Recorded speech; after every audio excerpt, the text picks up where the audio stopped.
sea nuestro Señor Jesucristo. Sea por siempre bendito y alabado. Queridos hermanos, la palabra aparece raras veces en la tradición y en la iglesia. Si bien la emplearon San Epifanio, San Efrem y el mismo Papa Pío IX, quien declaró el dogma de la Inmaculada Concepción, Papa de Santa Memoria, la aprobó y la consagró manifiestamente. Ave María, Sacerdos. Pero si la palabra nos puede parecer rara, la doctrina es absoluta y universalmente aceptada. María, para el cumplimiento de su trascendental ministerio junto al Verbo encarnado, recibió una investidura supereminente del poder y de la santidad sacerdotal. Todo el mundo conviene en que la condición de María no le permitía recibir el sacramento del orden ni ejercer las funciones rituales. Así en el Antiguo como en el Nuevo Testamento, las mujeres estuvieron siempre excluidas del sacerdocio. Las constituciones de los apóstoles, monumento de la antigüedad cristiana, proclaman que está prohibido investir a las mujeres del sacerdocio, de las funciones sacerdotales. La bienaventurada Virgen María no fue una excepción de esta regla invariable, lo afirman expresamente dichas constituciones. Y San Epifanio, que ya lo hemos citado, hace notar con más fuerza. Cierto, escribe este padre de la Iglesia, que si el sacerdocio se hubiese podido conferir a las mujeres, ninguna era más digna de él que María Santísima. Sin embargo, la que tuvo el honor de recibir en su seno al Rey del mundo e Hijo de Dios, no estuvo revestida de esta dignidad y no tuvo este carácter. Luego, por tanto, cuando atribuimos a María Santísima la gracia sacerdotal, como lo dice el Papa Pío IX, no se entiende en absoluta paridad con los sacerdotes consagrados por la ordenación, sino de una manera excelente y eminente, que está por encima del orden jerárquico, de las formas particulares y de las funciones externas, por la realidad interior de la gracia, de la santidad y del poder. Todos los dones, gracias y santidad y poder que se encierran en el sacerdocio para satisfacer a Dios y para santificar a los hombres, los recibió María en toda su plenitud el día de su concepción inmaculada. San Pablo define así el sacerdocio: pontífice tomado de entre los hombres, en favor de los hombres, instituido para las cosas que miran a Dios, para ofrecer ofrendas y sacrificios por los pecados. Luego, el sacerdocio supone en primer lugar la elección, como lo indicó claramente nuestro Señor Jesucristo a los apóstoles: non vos me eligistis et ego, eligi vos. No sois vosotros quien me ha elegido, sino yo quien os ha elegido. María fue verdaderamente elegida, escogida, separada de todos los demás hijos de Adán, predicha por su inmaculada concepción desde la primera edad del mundo. En el paraíso terrenal, en el mismo momento en que Dios pronuncia contra Adán la sentencia de expulsión y de muerte, y anuncia que de su raza nacerá una mujer que quebrantará la cabeza de la serpiente infernal. Los padres y los intérpretes de la Sagrada Escritura ven en el anuncio de esta lección, en las figuras y los oráculos de la historia sagrada, en el arca que las aguas del diluvio al inundar la tierra no pudieron sumergir, en la paloma sin mácula que trajo a Noé el ramo de olivo y le dio a entender que se había aplacado la cólera de Dios, en el arco luminoso que al brillar entre las nubes aseguró al linaje humano contra la amenaza de un nuevo diluvio. El vellón misterioso que recibió solo el rocío del cielo en la puerta cerrada al que no fuese el Dios de Israel. Lo ven asimismo en el elogio magnífico que el autor de los Proverbios hace de la sabiduría, elogio que la Iglesia en su sagrada liturgia aplica a María Inmaculada. Lo ven finalmente en los acentos inspirados del Cantar de los Cantares, en donde se ensalza la pureza sin mancha de la esposa amada de Dios. Ella es un jardín cerrado, una fuente sellada, es toda hermosa y no hay mácula en ella. El sacerdote es elegido para conducir a los hombres por el camino de la salvación.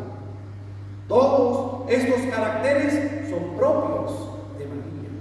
Ninguna dificultad hay por parte de la naturaleza ni por parte de la gracia en que María represente a los hombres delante de Dios. Es humana, es buena, es compasiva, se hace cargo como por instinto de nuestros deseos y de nuestras necesidades para recomendarlas a la misericordia de Dios. Tampoco existe inconveniente en que sea el intermediario establecido entre Dios y nosotros, entre nosotros y la divinidad de Jesucristo. Si nuestros pecados hacen que veamos un juez en el Salvador, si tememos al Dios hombre en el hombre Dios, María Santísima se interpone entre Él y nosotros. Dios la ha constituido medianera de verdad. ¿Y qué intervención la suya cuando despide hacia el cielo el perfume y el resplandor de su concepción inmaculada?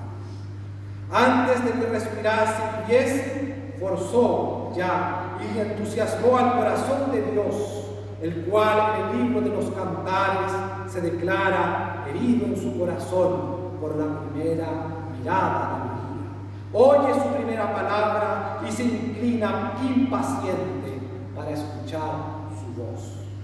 Sea que hable, sea que ruegue, el mayor gozo de Dios estará en escuchar su oración, aunque le pida como Esther la mitad de su reino y de su cielo. Finalmente, el sacerdote es elegido para ofrecer dones y sacrificios, para borrar los pecados, pagar las deudas a la justicia divina, restaurar el orden y restablecer la paz entre el hombre arrepentido y Dios aplacado.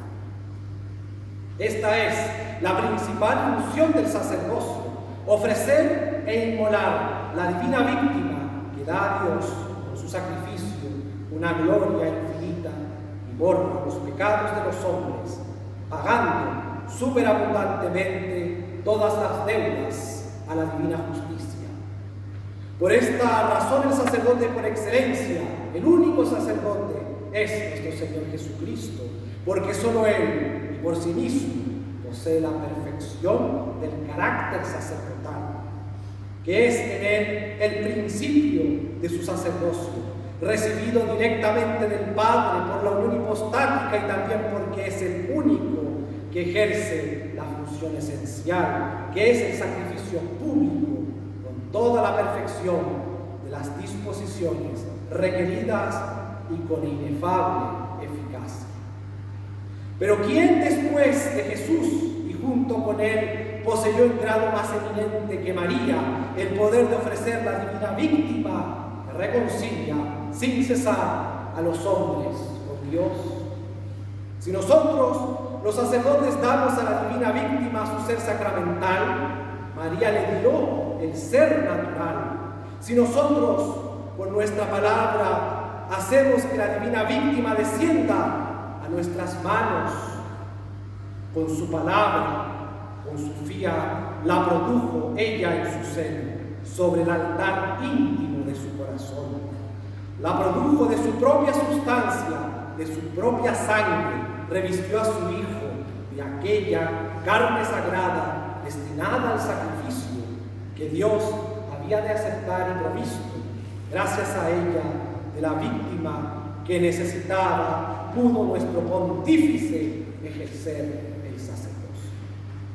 Y después de haberle dado el ser humano, lo ofreció el día de la presentación, diciendo a Dios: mira, oh Padre, el rostro de tu Hijo. Rex Piche in faciem Christi tui. Y lo inmoló en su corazón traspasado, primero con la espada de dolor, con la profecía del anciano Simeón, y viviendo después con este conocimiento, con esta visión, con esta obsesión cruel de la agonía y de la terrible muerte de su amado Hijo. Y cuando llegó el último acto de este largo sacrificio, María en el Calvario se mantuvo en pie, dignísima, como el sacrificador. Estaba mater dolorosa, asociada al sacrificio de Jesús, entregando también a la muerte la víctima digna de Dios. No quiero retener este Hijo que es mío. No quiero, Señor, impedir que muera por vuestra gloria y por la salvación del mundo.